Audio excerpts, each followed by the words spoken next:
There's another one I have to share with you, which is that the sand timer trick. So, I was, during the course of writing my book, I spent a lot of time with Fortune 500 leaders.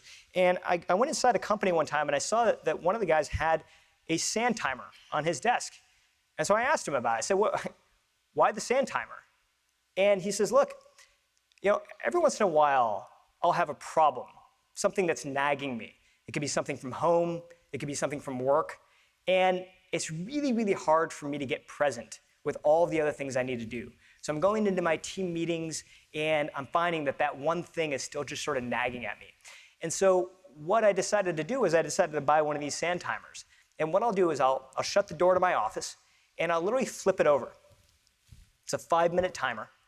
And for those 5 minutes, I force myself to focus on nothing but that problem. I'll literally just stare at this timer and I'll think about nothing but that for 5 minutes. He's like, and by the end of that 5 minutes, what I realize is either I have some creative insights, things I can do to fix the problem, or I might not. But what I find is no matter what, is that at the end of the 5 minutes, it's not nagging me as much as it did before. Because that's the kind of thing about problems, right? Is that if you try to push them away, or if you try to ignore them, they kind of just come back louder than ever before. And so by taking 5 minutes and focusing on a problem, you're not solving it necessarily, but what you're doing is you're turning down the volume on the problem so that you can be more focused on other things, which is incredibly helpful, especially for things that we don't have control over. So I've started doing this, and it's really, really magical on what happens. And you don't necessarily need a sand timer. You can put a 5-minute timer on your phone as well. But I've also started to use this as what I call a gratitude break.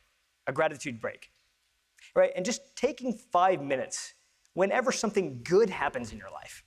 Right? The kids do something wonderful, or something great happens at work.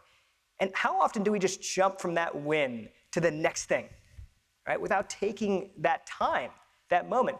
And what we find from the research is that when we actually take moments to appreciate, deliberate moments to appreciate something good that just happened, it stays with us for longer, and we become happier as a result. So just taking these gratitude breaks, and consider that the next time something really good happens. Set a timer on your phone or get one of these sand timers and just take a little break and just focus on that for a little bit.